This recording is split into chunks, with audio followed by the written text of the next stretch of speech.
Hi family, நான் உங்கள் ராஜலட்சுமி பேசுகிறேன். இந்த நீங்கள் பார்க்க போகிறது நாளைக்கு வந்து இங்கிலீஷ் எக்ஸாம் எழுத போகிறீங்க 12th ஸ்டாண்டர்ட் ஹாஃப் இயர்க்கு.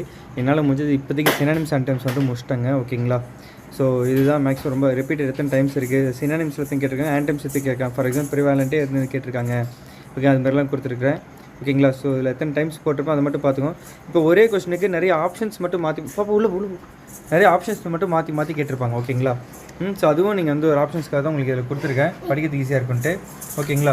ஸோ இந்த கொஷின்ஸ்லாம் படிச்சு வந்து எல்லோ மார்க்கெல்லாம் நான் வந்து இந்த எல்லோ மார்க்லாம் வந்து கவுண்ட்ஸ் வந்து சரியாக பண்ணல. ஓகேங்களா? அதனால் நீங்களே கவுண்ட் பண்ணிக்கோங்க, கோச்சிக்காதீங்க, டைம் இல்லை எனக்கு. ஸோ நான் இப்போதைக்கு அது வந்து ஓகே இதெல்லாம் இருக்குது, ஒரு 3 times 4 times நீங்களே பண்ணிக்கோங்க. ஓகேவா? நான் அப்புறமா நான் பப்ளிக் எக்ஸாமுக்கு இதெல்லாம் மாற்றி கொடுத்துறேன். ஸோ இதுலேருந்து வந்து பார்த்தீங்கன்னா கொஸ்டின் நம்பர் 4லேருந்து பார்த்தீங்கன்னா எல்லாமே சிங்கிளாக தான் கேட்டிருக்காங்க. புரியுதுங்களா? பெர்ஃபோரேட்டருக்கு அப்புறம் வருது தெரியுமா, லாஸ்ட்டாக மை க்ளூமி தாட்ஸ்லேருந்து பார்த்தீங்கன்னாக்கா எல்லாமே சிங்கிள் கொஷின்ஸ். ஓகேங்களா? எனக்கு தெரிஞ்சு நீங்கள் சிங்கிள் கொஷின்ஸ் கூட படிக்கிறீங்களோ முன்னாடி இருக்கிறது எல்லாத்தையும் படித்து முடிச்சிருங்க. ஓகேவா? ஒரே கொஷின் தான், எத்தனை ஆப்ஷன்ஸ் மாற்றி கேட்டிருக்காங்க பாருங்கள். நீங்கள் வந்து சில நேரம் அந்த ஆப்ஷன்ஸ் பார்க்காம போயிட்டீங்கன்னா ரொம்ப கஷ்டமாயிடும். இந்த கொஷின்ஸை மார்க் பண்ணி படிச்சுக்கோங்க. ஓகேவா? By friend, all the best. நான் காலைக்குள்ளே வரிசையாக ரெடி பண்ண முடிஞ்சுன்னா நான் ரெடி பண்ணி தரேன். 4 மணிக்கு காலைல 4 to 5க்குள்ளே வச்சு நான் வீடியோ போடுறேன்னா பாருங்கள். ஓகேவா?